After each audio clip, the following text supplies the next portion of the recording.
रुक्मिणी मैया से विवाह शिशुपाल करना चाहता था, लेकिन रुक्मिणी जी साक्षात लक्ष्मी है। यहाँ पर ये कथा सूत्र देती है, किसी ऐसी चीज की कामना नहीं करना चाहिए जो धर्म संबद्ध ना हो, चाहे वो नेत्र के लिए हो, चाहे वाणी के लिए हो, चाहे स्वाद के लिए हो। शिशुपाल लक्ष्मी जी को अपनी पत्नी बनाना चाहता है। लक्ष्मी पुत्र तो कोई भी बन सकता है भैया, जिसके पास धन आ जाए लक्ष्मी पुत्र जा सकता है। लक्ष्मी जी के भाई बलि बन गए, लक्ष्मी पुत्र बन सकते, लेकिन लक्ष्मी पति केवल एक है, वो है नारायण। लक्ष्मी पुत्र बन सकते हैं, लक्ष्मी पति नहीं। शिशुपाल लक्ष्मी पति बनना चाहता है, परास्त हो गया। इसलिए ऐसी चीज की कामना करो कि वो धर्म संबद्ध हो। रुक्मिणी जी का विवाह भया, कुछ समय उपरांत मैया लक्ष्मी के गर्भ से दिव्य बालक का जन्म हुआ, जिनका नाम प्रद्युम्न पड़ा। प्रद्युम्न बड़ी हर्षो उल्लास से प्रद्युम्न जी की आने की उत्सव मनाया गया, लेकिन उसी समय समरासुर नाम का दैत्य था, जिसको ये ज्ञात था देवर्षि नारद के द्वारा कि रुक्मिणी और द्वारिकाधीश का प्रथम पुत्र ही तुम्हारा काल होगा। समरासुर को पता चला कि रुक्मिणी नंदन हो गए हैं, तो उन प्रसूतिका गृह से ही बालक को अपहरण कर लिया, बालक को चुरा लिया। मायावी था, चुरा करके उड़कर जाने लगा, तो सोचा बच्चे को मार दूंगा, जो मेरा काल है उस काल को बड़ा होने के पहले ही मैं काल के गाल में छोड़ दूंगा, मार दूंगा, तो मुझे क्या मारेगा। अस्तु, मारा तो नहीं समरासुर, लेकिन समुद्र में डाल दिया। उसको लगा कि जल जंतु हैं, बड़ी बड़ी मछलियां हैं समुद्र में, अजगर ग्राह है, मगर मच्छ रहते आदि, कोई ना कोई तो इसको खा ही जाएगा। और वही भया प्रद्युम्न जी को एक मछली निगल गई। कुछ मछुआरे आए मछली को पकड़ने के लिए, जाल में वो मछली फंस गई, जिसके पेट में प्रद्युम्न जी थी। मछली को ले जाकर के पेट को फाड़ा, तो उसमें से बालक निकला। बालक को ले जाकर के समरासुर को दिया, राजा साहब हम आपके राज्य में हैं, आपकी अध्यक्षता में हैं। अस्तु ये बालक निकला है, इसका क्या करें। समरासुर को नहीं पता कि वही काल है जिसको मैं समुद्र में फेंक कर आया। समरासुर की रसोई में एक स्त्री काम करती थी, जिसका नाम था मायावती, कार्यकर्ती थी। मायावती ने कहा मेरे आगे पीछे कोई नहीं है, अस्तु ये बालक अगर मुझे दे देते तो ये मेरे बुढ़ापे का सहारा बन जाता, मैं इसका लालन पालन करूं। समरासुर ने स्वीकृति दे दी। मायावती प्रद्युम्न जी का लालन पालन करने लगी, चंद्रमा के भांति प्रद्युम्न जी बड़े होने लगे। ये साक्षात कामदेव है, कोई सामान्य नहीं, साक्षात कामदेव। धीरे धीरे चंद्रमा की भांति बड़े सुंदर स्वरूप के धनी प्रद्युम्न जी, बड़े सुंदर, इतने सुंदर कि जो स्त्रियां देखती वो मोहित हो जाती, सब आकर्षित हो जाते। सबकी जोड़ो, जिनकी गोद में खेल कूद करके बड़ा हुए, मायावती की भी मति की गति परिवर्तित हो गई, उनकी भी मनस्थिति बिगड़ गई। तब एक दिन प्रद्युम्न जी ने कहा, देवी आप मेरी माँ जैसी, आपने मुझे पाल पोस कर बड़ा किया है, ऐसी धारणा आप पर शोभा नहीं देती। तब मायावती ने कहा, कैसा पुत्र, आप मेरे पुत्र नहीं, आप मेरे पति और मैं आपकी पत्नी मायावती। अब प्रद्युम्न जी बड़े घबराए, दुनिया का मैं पहला पति हूं जो पत्नी की गोद में खेल कूद कर बड़ा हो गया हूं, मैं कैसे आपका पति हो गया। तब मायावती ने कहा, आप साक्षात कामदेव हैं और मैं आपकी पत्नी देवी रति।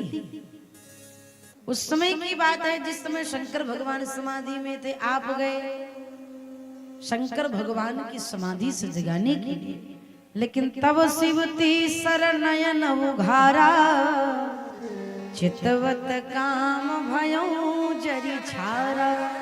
शंकर जी ने तीसरा नेत्र खोल करके आपको भस्म कर दिया। मैं रोते रोते पहुंचा, महादेव मेरे पति आपको जगाने के लिए आए थे, आपने उन्हें ही सुला दिया। तब उन्होंने मुझे आश्वासन दिया, जब जदुवंश कृष्ण अवतारा, हुई है हरन महामही भारा। कृष्ण तनय हुई है पति तोरा, बचन अन्यथा हो न मोरा। निश्चिंत हो जाओ देवी। जब द्वापर में भगवान कृष्ण आएंगे और कंस को मार करके द्वारिका के राजा बनेंगे, रुक्मिणी जी से विवाह होगा, तो रुक्मिणी नंदन ही आपके पति हो। प्रभु तब से मैं मायावती बन करके इनके घर में विराजमान हूँ। आज आप मिल गए, मेरी प्रतीक्षा पूर्ण हो। देखिए बड़े बड़े अमलात्मा विमलात्मा, एक बार जब सुखदेव महामुनि को ज्ञान और वैराग्य की परीक्षा व्यास जी को लिवाना था कि मेरा पुत्र वैरागी है कि नहीं, वासना कामना को मारा है कि नहीं, तो विदेह राज महाराज जनक के पास भेजे। इनके भीतर क्रोध कितना है, काम कितना है, इसका परीक्षण लेना था। परम ज्ञानी, परम वीतरागी, परम हंस कौपीन को छोड़कर जिनके शरीर में दूसरा कोई वस्त्र नहीं है, ऐसे सुखदेव जी को जनक जी के दरबार में भेजा गया। जनक जी तो घबरा गए, लेकिन व्यास जी की आज्ञा थी कि मेरे पुत्र का परीक्षण करो। अस्तु जनक जी ने जब पता चला कि सुखदेव जी व्यासनंदन सुखदेव महाप्रभु आए हैं, तो जनक जी ने कह दिया द्वार पर खड़े हो जाइए, प्रतीक्षा करें, अभी मैं व्यस्त हूं। भीतर से घबराए थे कि मैं इतने बड़े संत का अपमान कर रहा हूं, लेकिन उनके पिताजी की आज्ञा थी। खड़े रहे, एक दिन बीता, 2 दिन बीता, 3 दिन बीता, सुखदेव जी खड़े रहे। मुखमंडल पर अद्भुत आभा है, हल्की सी मुस्कान है। 4 दिन बीत गया। सुखदेव जी जनक जी ने अपने परिकर को भेजा, जाकर देखो व्यासनंदन सुखदेव जी के मुखमंडल पर क्रोध की कोई लकीर दिखाई दे रही है क्या? 4 दिन से प्रतीक्षा कर रहे, हम उनके निकट नहीं आ रहे, क्रोधित तो नहीं हो गए? जब 4 दिन बाद जाकर देखा तो सुखदेव जी उसी मुद्रा में, प्रसन्न मुद्रा में खड़े हैं, कोई क्रोध नहीं, चाहे मुखमंडल पर कहीं कोई सिकन नहीं। सैनिक ने आकर बताया, महाराज ऐसा अवधूत मैंने जीवन में पहली बार देखा है। आहा, जनक जी गदगद हो गए। इसी समय घोषणा कर दी, सुखदेव व्यासनंदन सुखदेव क्रोध पर विजय प्राप्त करके बैठे। भीतर लाया गया, सुंदर सोने के सिंहासन पर बिठाया गया। सुंदर सुंदर अप्सराएं, सुंदर सुंदर स्त्रियां आकर के सुखदेव जी का आलिंगन कर रही हैं, स्पर्श कर रही हैं। हो सकता है काम इच्छा जागृत हो, साक्षात उर्वशी आ गई, देवलोक से अप्सरा उर्वशी आ गई। उर्वशी जी ने कहा, आप बड़े सुंदर हैं, आपको देख करके मैं मोहित हो गई, मेरा संयोग करिए, मुझे स्वीकार करिए। आहा, सुखदेव जी कहते हैं, अगर मैं इतना सुंदर हूं तो मुझसे सुंदर तो आप हैं। और एक माँ की ही दृष्टि में बालक सबसे ज्यादा सुंदर लगता है, इसलिए जीवन में प्रार्थना करूंगा कभी मेरा जन्म मिले तो मैं आपकी कोख से ही जन्म लेकर के आपका बालक बनूं। सुखदेव जी की ऐसी वाणी सुनकर के उर्वशी गदगद हो गई। जनक जी जाकर के बताए, जनक जी पूरे मिथिला में ढिढोरा पिटवा दिए। व्यासनंदन सुखदेव भगवान काम और क्रोध, लोभ तीनों पर विजय प्राप्त करके बैठे हैं। उनके जैसा दूसरा कोई अवधूत नहीं है। काम किसको बिगाड़ दे, कब बिगाड़ दे, कोई गारंटी नहीं। लेकिन आज जब प्रद्युम्न जी के देख करके रति की मति की गति परिवर्तित हुई, सारा वृत्तांत बताया। शस्त्र और शास्त्र में पारंगत प्रद्युम्न जी ने समरासुर के साथ युद्ध किया और युद्ध में समरासुर का वध करके अपनी पत्नी देवी रति को लेकर के द्वारिका पहुंचे। सुखदेव जी कहते हैं परीक्षित प्रद्युम्न जी के मुखमंडल को देख करके भगवान की जितनी रानियां थी सब मोहित हो गई। ऐसा लगा कि द्वारिकाधीश ही मूर्तिमान होकर के आकर बैठ गए, सिवाय रुक्मणी जी को छोड़कर। आहा, रुक्मणी जी ने जब प्रद्युम्न जी को देखा तो उनके आंचल से दूध की धारा बह पड़ी, वात्सल्य उमड़ पड़ा। उनके मन में यही भाव आया कि अगर मेरा बालक होता तो इतना ही बड़ा हो गया होता और ऐसा ही दिखता। तब नारद जी ने आकर समझाया कि आपके ही पुत्र हैं, इसको समरासुर लेकर के गया था, उनका उद्धार करके बहु रानी को लेकर संग में आए हैं। रुक्मणी जी की आनंद का ठिकाना नहीं रहा। चलो बेटा गायब हुआ तो गायब हुआ, लेकिन आया तो बहु रानी को लेकर आया, इससे बढ़िया क्या हो सकता। खूब गदगद गए। द्वारिका की लीलाओं को सुनते हुए परीक्षित जी ने पूछा, गुरुदेव एक बात बताओ, अभी अभी आपने कहा कि भगवान की जितनी रानियां थी सम्मोहित हो गई, तो भगवान की कितनी रानियां हैं? तो सुखदेव जी कहते हैं परीक्षित, भगवान की पूरा 16,108 16,108 पत्नियों के पति द्वारिकाधीश है। कैसे भया महाराज, इतना विवाह भगवान का, ये कैसे भया? तब सुखदेव जी कहते हैं राजन, भगवान का दूसरा विवाह जामवंत की पुत्री जामवती के साथ हो, तो भालू की बेटी के साथ भगवान का विवाह कैसे भया? इसका कोई उत्तर है? तो परीक्षित जी महाराज से सुखदेव जी कहते हैं राजन, एक सत्राजीत नाम का राजा था जो सूर्य भगवान की उपासना करता था, और सूर्य भगवान की उपासना करके जितने लोग बैठे उनसे प्रार्थना है, कुछ करिए या ना करिए, लेकिन स्नान करने के बाद सूर्य अर्घ जरूर दीजिए। 1 लोटा जल सूर्य भगवान को अवश्य प्रदान करिए। फ्री में लाइट लेना बुद्धिमानी नहीं है। सब लोग फ्री में लाइट लेते हो, घर में लाइट जलाते हो तो उसका बिजली का बिल आता है कि नहीं आता? सूर्य भगवान फ्री में लाइट दे रहे हैं और बिल के रूप में केवल 1 लोटा जल मांग रहे हैं। कौन कौन सूर्य भगवान को जल देता है? हाथ उठा के बताओ।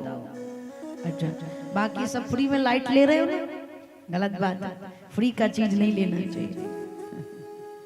जो जितना आराम से आता है उतना आराम से चला जाता है, इसलिए फ्री में लाइट मतलब भैया टैक्स के रूप में 1 लोटा जल प्रदान करो। सत्राजीत को सूर्य भगवान ने एक मणि दी थी जिसका नाम था समयंतक मणि। समयंतक मणि 8 बार सोना देती थी। 24 घंटे में लगभग 18 घंटे उस समयंतक मणि की पूजा होती थी। एक दिन समयंतक मणि पहन करके सत्राजीत भगवान की सभा में आया। नारायण नमस्ते अस्तु शंख चक्र गदाधर दामोदर गोविंदाक्ष गोविंद यदुनंदन। भीतर जाकर के भगवान के चरणों में प्रणाम किया। हे शंख चक्र गदा धारण करने वाले, हे यदुनंदन, हे गोविंद, मैं आपको प्रणाम करता हूँ। भगवान ने सत्राजीत की आवा प्रणाम को देखा और सुंदर समयंतक मणि को धारण कर देखा तो भीतर तक ले गए। बड़ी अपने आसन पर सत्राजीत को बिठाया। देखो ये समाज का व्यवहार है, जो जैसा व्यक्ति होता है उसकी वैसी खातिरदारी होती है। जो अति प्रिय होता है उसे अपने बेडरूम तक ले जाते हैं। क्यों अर्जित? बेडरूम दिखाते हैं, ये मेरा बेडरूम है, यहाँ मैं सोती हूँ, यहाँ भोजन बनता है, बेडरूम तक ले जाते हैं। जो कम प्रिय होता है उसे गेस्ट रूम तक ले जाते, हॉल में बिठाएंगे, जलपान कराएंगे और भेज देंगे। जो उससे भी ज्यादा कम प्रिय है, खड़े खड़े दरवाजे पर बात करेंगे और मुंह पर दरवाजा बंद करके भीतर चले जाएंगे। भाई ये पसंद नहीं, इसको भीतर ले ही नहीं जाना। तो सत्राजित जैसी जैसे व्यक्ति का जो स्वभाव हो या प्रभाव हो, कभी कभी स्वभाव से व्यक्ति जाना जाता है, कभी कभी प्रभाव से व्यक्ति जाना जाता है। तो हम तो कहें हमारे भीतर कोई प्रभाव है नहीं, जो है ठाकुर जी का दिया हुआ स्वभाव ही है, प्रभाव तो कुछ है नहीं। कैसा प्रभाव? सुखदेव जी कहते हैं परीक्षित भगवान सत्राजित को भीतर लेकर के गए और कहा भैया यहाँ मड़ी से इतना धन मिलता है, क्या करते हो? कौन कौन है घर में? सत्राजित ने कहा मैं पति पत्नी, मेरी एक पुत्री जिसका नाम है सत्यभामा। भगवान ने कहा कुल मिलाकर के फैमिली मेंबर में तुम लोग 2.5 लोग हो, तुम पति पत्नी और तुम्हारी बिटिया, कुल मिलाकर 2.5 लोग हो। इतना धन क्या करोगे? भागवत कथा कराओ उत्तम भैया की तरह। 2.5 लोग हो, इतनी संपत्ति क्या करोगे? किस काम की? एक काम करो, ये मड़ी द्वारिका के राजकोष में जमा करवा दो, उसकी पूजा होगी, जो इससे धन निकलेगा वो प्रजाओं का पालन पोषण होगा। सत्राजित डायरेक्ट नहीं मना कर पाया, लेकिन हाथ जोड़ करके कहा भगवान दे तो देता, लेकिन हमारे इष्ट देव का प्रसाद है, इसलिए क्षमा करें। भगवान ने कहा जैसी मर्जी, तुम्हारी संपत्ति। सत्राजित लेकर के गया मणि को। सत्राजित का छोटा भाई प्रसेन ने मणि को लिया और लेकर एक दिन भ्रमण करने के लिए निकला। अब कितनी अद्भुत बात है, भगवान मांगे तो मना कर दिया और भाई ने मांगा तो दे दिया। प्रसेन लेकर के मणि को निकला, शेर के हाथों से मारा गया। एक बात मैं प्रार्थना कर दूं फिर आगे बढ़ूं। संपत्ति का 3 रूप है, संपत्ति का 3 रूप है मात्र इस संसार में। मेरे पास जो है, आपके पास जो है, किसी और के पास जो, जिसके पास 2-3। पहला संपत्ति का पहला प्रावधान है सत्कर्म। डॉक्टर साहब, जो आपने संपत्ति अर्जित करी है उसका पहला रूप है सत्कर्म। जितना ज्यादा हो सके, जितना आप कमा रहे हैं उसमें से दशांश कम से कम निकाल करके सत्कर्म करें। महीने की सैलरी आवे तो उसमें से दशांश निकाल लो, किसी मंदिर में दे दो, किसी गरीब को दे दो, किसी असहाय की सहायता कर दो, सत्कर्म कर। सब लोग कहते हैं भैया आराम से दान पुण्य करेंगे मरते समय, सब कुछ मेरे हाथ में तो है। चलो एक प्रश्न पूछते हैं, सब कुछ हमारे हाथ में है, लेकिन विचार करो क्या हमारा हाथ हमारे हाथ में है? गिर गए, फ्रैक्चर हो गया, लंगड़े लूले होकर भ्रमण कर रहे। अगर हमारा हाथ हमारे हाथ में होता तो हम टूटने देते इसको? कहिए हाँ या ना? नहीं। सब कुछ हमारे हाथ में है, लेकिन हमारा हाथ हमारे हाथ में नहीं है। इसलिए जीवन में एक सूत्र याद रखिएगा आज की कथा का, सब कुछ हमारे हाथ में है। जब ये सोचते हैं तो मन अभिमान से भर जाता है, और हमारा हाथ जगन्नाथ के हाथ में है, ये सोचते हैं तो मन भगवान से जुड़ जाता है। इसलिए हम भी उन पर आश्रित हैं।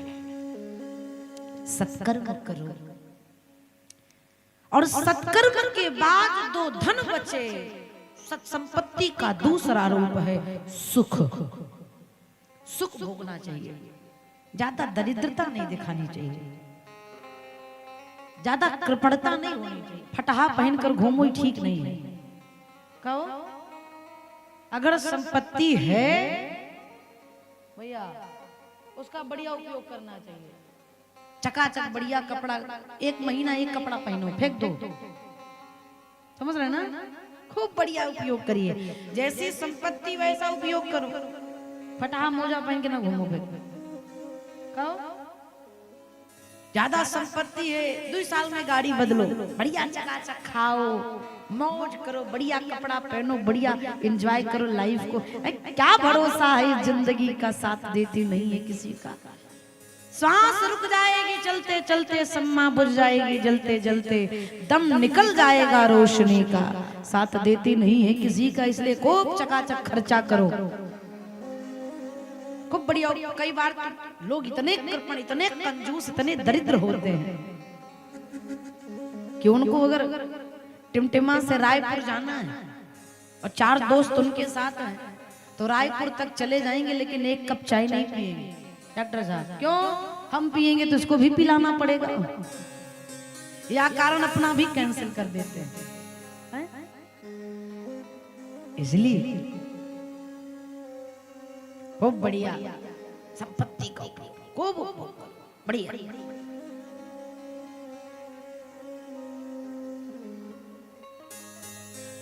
अब आप सोच रहे होंगे लड़का बच्चा के लिए का छोड़े, जब हम ही सब उड़ा देंगे तो बच्चों के लिए क्या छोड़े। मेरे गुरुदेव भगवान कहते हैं, बच्चे कौन अभी कह रहा था, अभी इसके पहले भी कोई आया था, अनिल बाबू कह रहे थे, अनिल बाबू कह रहे थे बच्चों के लिए संपत्ति उतनी बनाइए जिससे बच्चे बिगड़ने न पाए। समझ रहे हैं ना? बहुत गंभीरता से समझिएगा, व्यवहार का जीवन है। इतना रुपया ना धर दीजिए लड़का के लिए कि बौरा जावे। इतनी संपत्ति मत रख दो बच्चों के लिए कि पागल हो जाए, कुछ भी करे, मदिरा पीने लगे, जुआ खेलने लगे, सब नाश कर देगा। जितने मैंने अभी भी कहा ना, जितना आराम से धन मिलता है उतना आराम से लोग खर्चा करते हैं, और जितना मेहनत करके कमाएंगे उतना कम खर्चा करेंगे। इसलिए बच्चों को बहुत सा धन दे करके जाओगे तो आपके बच्चे को बिगड़ने में देर लगने वाला। मानस इसका प्रमाण है। नारद जी कहते हैं, जब तप करहि कुमारी तुम्हारी, भावि मेटि सकई त्रिपुरारी। पार्वती जी आदि शक्ति है, जन्म जन्मांतर से शंकर जी की पत्नी है, लेकिन इसके बाद भी नारद जी ने पार्वती मैया को तप करने की आज्ञा दी।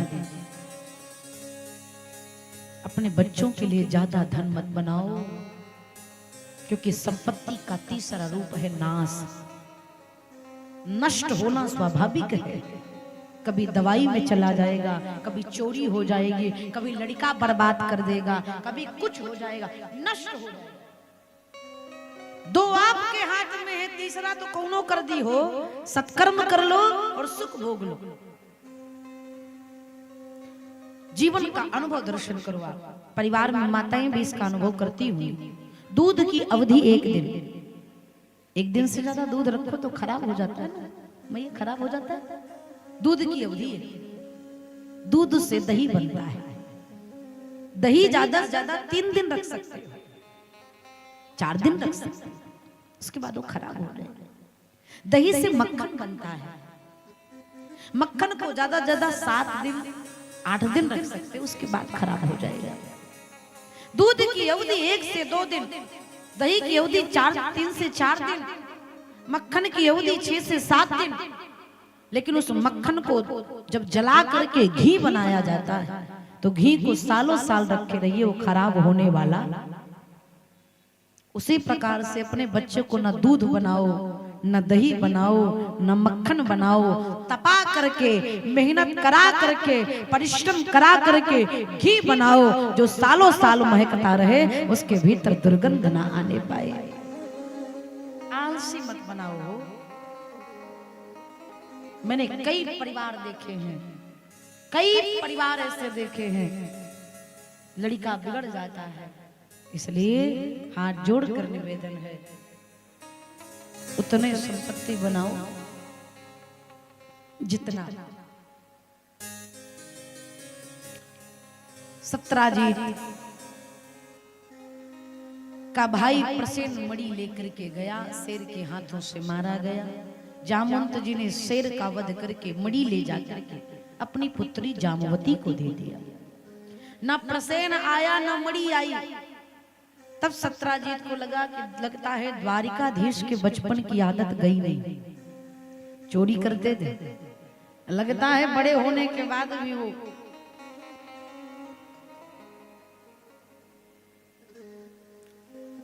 बाबू बाहर खा के आओ, ए बेटा उसको बुलाओ, बाहर जाओ खा के आओ आराम से।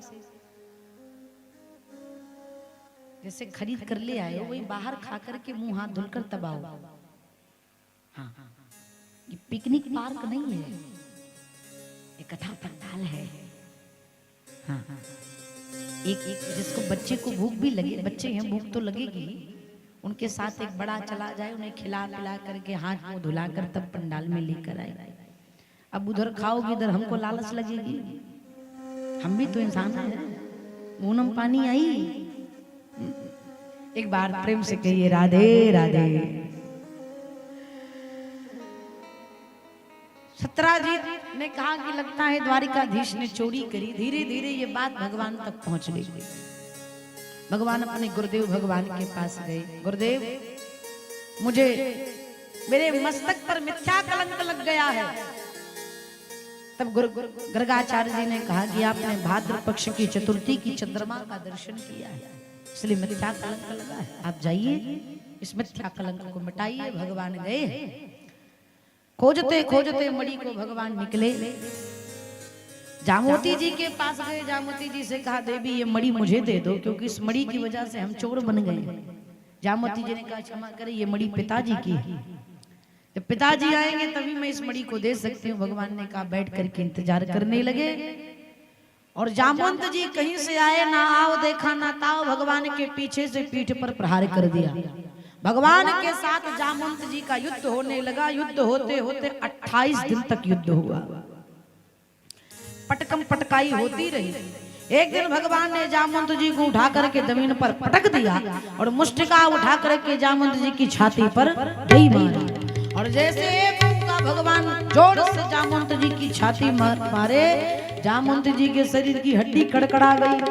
हाथ जोड़ करके पूछे हु आर यू, कौन है आप प्रभु, कौन है? भगवान मुस्कुरा करके बोले ये 28 दिन पहले पूछ लेते तो तुम्हारी हड्डी क्यों टूटती, आज पूछ रहे मार खाने के बाद। जामवंत जी ने कहा सरकार ये मुख का जाना पहचाना लग रहा है, परिचित लग रहा है ये मुख का, कृपा करके बताइए कौन है। आहा, तब मुरलीधर श्याम सुंदर धनुधर राम बन करके प्रकट हो गए।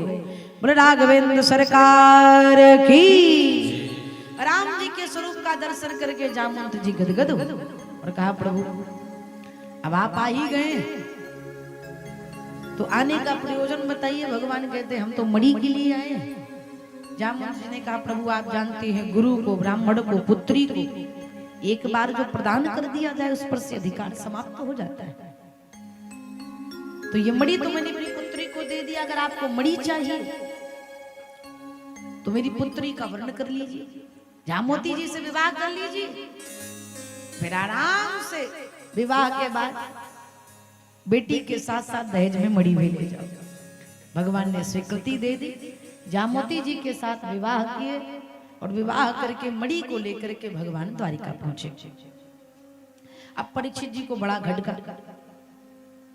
कि जामवंत जी तो भगवान के पक्के वाले भगत हैं, फिर कैसे युद्ध कर ली। तो त्रेता में राम जी की उधारी थी। जब राम जी रावण का वध करके अयोध्या आए तो सबने कुछ ना कुछ भगवान ने सबको कुछ ना कुछ दिया है। हनुमान जी ने राम जी के दोनों चरण की सेवा मांग ली, ऐसे ऐसे करके सबको कुछ ना कुछ दिया है। तो उसी सभा की ही बात है कि जब सीता मैया ने राम जी को, हनुमान जी को मोतियों की माला दी तो हनुमान जी कहते हैं श्री राम जानकी बैठे हैं मेरे सीने में, श्री राम जानकी बैठे हैं मेरे सीने में, देख लो मेरे दिल के नगीने में, देख लो मेरे दिल के नगीने में,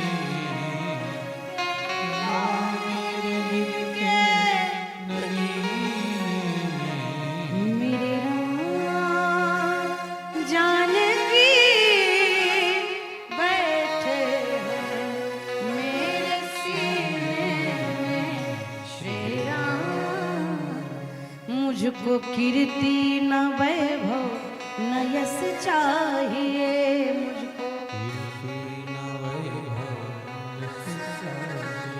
राम के नाम का मुझको रस चाहिए, राम का मुझको रस चाहिए। मुझको कीर्ति न वैभव न यश चाहिए, मुझको कीर्ति न वैभव न यश चाहिए, राम के नाम का मुझको रस चाहिए, राम के। किसको किसको चाहिए ये रस? थोड़ा हाथ उठाकर कहो हनुमान जी की तरह, मुझको कीर्ति न वैभव न यश चाहिए, मुझको कीर्ति न वैभव न यश चाहिए, राम के नाम का मुझको रस चाहिए, राम के नाम का मुझको रस चाहिए। सुख मिले से अमृत को पीने में,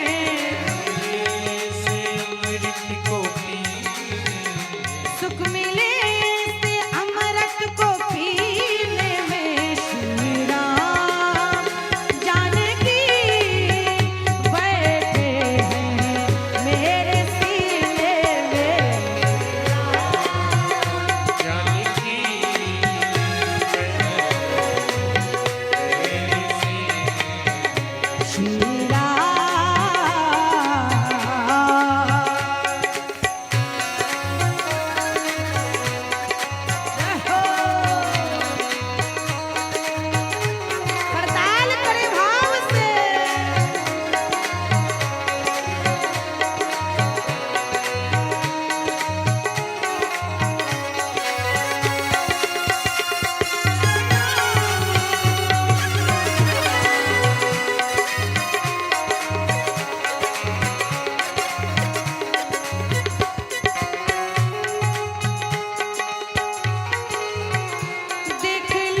जैसे सीताराम जी हनुमान जी के सीने में बैठे, आप लोग भी आसन पर बैठ जाएं।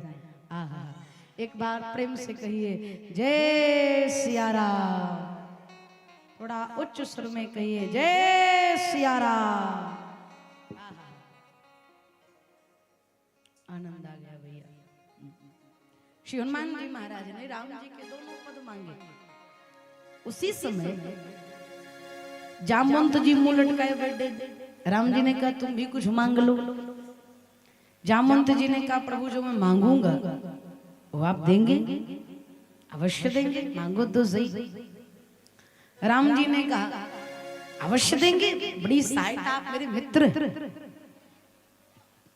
कहो क्या चाहिए? जामवंत जी ने कहा सच बताऊं प्रभु तो रावण के साथ इतना विशाल युद्ध हुआ, लेकिन मुझे युद्ध में मजा नहीं आया। क्यों? बोले रावण के विभाग में कोई ऐसा था ही नहीं कि जिससे मैं युद्ध कर सकूं। रावण को छोड़कर एक रावण ही था जिसके साथ मेरे 2-2 4-4 हाथ हो सकते थे, और वो आपके विभाग का था, आपको मारना था उसको। इसी डर के मारे मैं उससे लड़ा नहीं। राम जी ने कहा तो अब क्या चाहते हो? जामवंत जी ने कहा यही चाहता हूं कि अगर 2-2 हाथ आपसे हो जाए तो आनंद आ जाए। तब राम जी मुस्कुराए,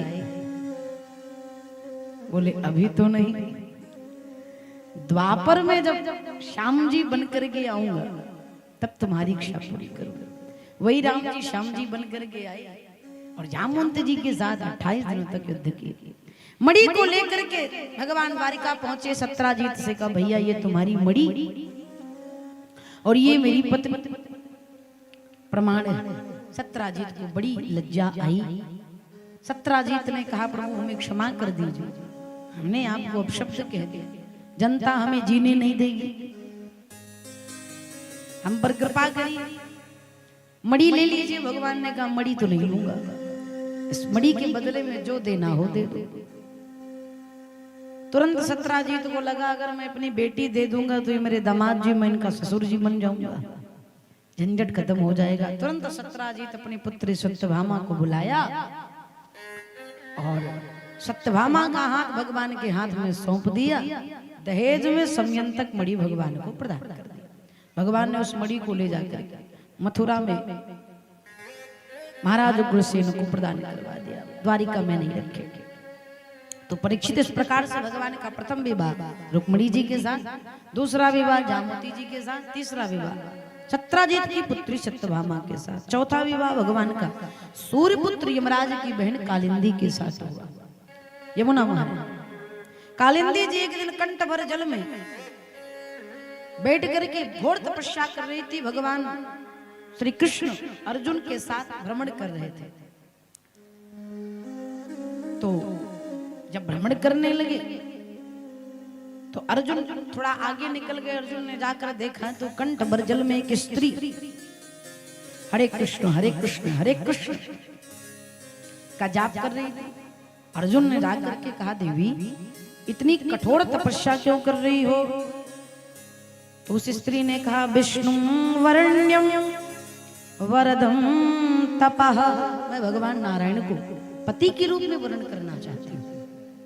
तुरंत अर्जुन दौड़ करके गए, भगवान से कहा प्रभु आजकल आपके सारे ग्रहदशा आपके अनुकूल है, जहाँ देखो वहीं विवाह का प्रस्ताव लेकर के माताएं बैठी, एक स्त्री और वेटिंग रूम में बैठी है, चलिए उनको वर्ण करिए। भगवान ने जाकर के कालिंदी के साथ विवाह किया।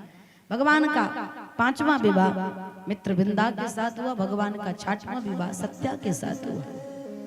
सत्या का विवाह इसी कौशल देश से, छत्तीसगढ़ से, छत्तीसगढ़ के एक राजा थे जिनका नाम था नग्नजीत। बड़े पराक्रमी थे। उन नग्नजीत के पास 7 बैल थे जो बड़े बलशाली थे। बैल बड़े बलशाली। नग्नजीत ने प्रण किया था कि जो मेरे 7 बैल को एक साथ नाथ देगा उसी के साथ मैं अपनी परम सुंदरी पुत्री सत्या का विवाह कर दूंगा। द्वारिकाधीश भगवान आए, अनेक 7 रूप धारण करके 7 बैलों को भगवान ने नाथ दिया और राजा नग्नजीत ने अपनी पुत्री सत्या का विवाह द्वारिकाधीश के साथ कर दिया। कैकेयी देश में उत्पन्न दृष्ट केतु की पुत्री और भगवान की दूसरी बुआ जिनका नाम है स्तुत कीर्ति की पुत्री, जिनका विवाह है भद्रा भगवान के साथ, भगवान जिनका नाम है भद्रा, भद्रा के साथ हुआ। भगवान का 8वां विवाह लक्ष्मणा के साथ हुआ। भगवान ने मत्स्य का भेदन करके लक्ष्मणा के साथ विवाह करके आए। ये भगवान की 8 पटरानियां हैं। भौमासुर नाम का एक दैत्य था, जिन्होंने समस्त जो राजाओं को जीतता उनकी कन्याओं को बंदी बनाकर कारागृह में डाल देता। 16,100 कन्याएं हो गई। सबने पुकार लगाई भगवान की। मैया रुक्मिणी ने याचना करी। दारूक नामक सारथी के साथ भगवान रथ पर आरूढ़ होकर के गए, भौमासुर के साथ युद्ध करने लगे। भौमासुर के पहले भौमासुर के मुख्य द्वार पर एक मुर्म नाम का दैत्य था, जिसके 5 शीश थे, बड़ा पराक्रमी था। भगवान ने आरी उठाई और मुर्म नाम के दैत्य के शीश को आरी से काट दिया, तो भगवान का एक नाम पड़ गया मुरारी। बोलो मुरारी भगवान की। आगे चल करके भगवान ने भौमासुर के साथ, जिसका एक नाम नरकासुर भी है, भौमासुर के साथ युद्ध किया। भयानक भगवान ने युद्ध करते हुए भौमासुर का उद्धार किया और कारागृह से 16,100 कन्याओं को मुक्त किया। देवियों, अब तुम सब स्वतंत्र हो, जाओ अपने अपने घर, और अपने अपने घर में जाकर के अपने माता पिता के साथ रह करके किसी श्रेष्ठ पुरुष का वर्णन करके गृहस्थ जीवन में प्रवेश करो। तो वो सारी स्त्रियां कहती है, प्रभु कहां जाऊं, माता पिता का कोई अता पता है नहीं, और इस संसार में कौन पुरुष हमारा वर्णन करेगा। भौमासुर के बंदी गृह में रहने के बाद हमें कोई वर्णन करने वाला नहीं है। अब हमारे पास इस जगत में एक ही द्वार है, वो है मृत्यु का द्वार। हम सब जाकर के आत्मदाह कर लें, मृत्यु को स्वीकार कर लें, इसके अतिरिक्त हमारे पास कोई विकल्प नहीं। भगवान को दया आ गई। भगवान ने कहा, देवियों चिंता मत करो, जिस जीव के लिए संसार के सारे द्वार बंद हो जाते हैं उसके लिए मेरा द्वार खुला रहता है। आओ तुम सबको मैं स्वीकार कर लेता हूँ। किस अधिकार से भगवान सोचे, किस अधिकार से ले जाऊंगा। लोग कहेंगे किस अधिकार से इन स्त्रियों को रखें, तो भगवान ने एक ही मुहूर्त में 16,100 कन्याओं का वर्ण कर लिया और उन्हें अपनी पत्नी का स्थान देकर के समाज में सम्मान और यश कीर्ति प्रदान करवाई। भगवान की पूर्ण विवाह परीक्षित 16,108 भगवान की पत्नियां हैं। भगवान के परिवार को सुन लो उत्तम भैया, 16,108 पत्नियां हैं। प्रत्येक पत्नियों को 10-10 पुत्र, 1-1 कन्या। ये भगवान का छोटा परिवार, सुखी परिवार, ज्यादा बृहद थोड़ी करना। नाती पोते सब मिला करके लगभग 56 करोड़ यदुवंशी हो गए थे। कितने? 56 करोड़। भगवान को लगा जहां जाएंगे सब हमारे परिवार के लोग होंगे। आहा, पूरे परिवार के साथ भगवान रहते। नारद जी के मोह का भगवान ने